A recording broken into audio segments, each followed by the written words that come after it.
what if there was a system that can do all that automatically? Because of course then you can go back and see that, okay, maybe I want to change that a little bit, which you can do.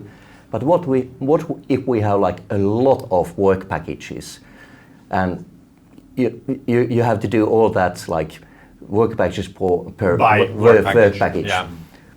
But let's look at the top right corner. There's magic one also over there. Okay. Let's not hope for a demo effect now. So I can actually then make automatic allocation for all the work packages that we have over there. And now we can see all done, 102%, 100%, 95%, everything is green. And then of course they are not approved by the supervisor, so I can go and look at that and see that, okay, does it look good? It does.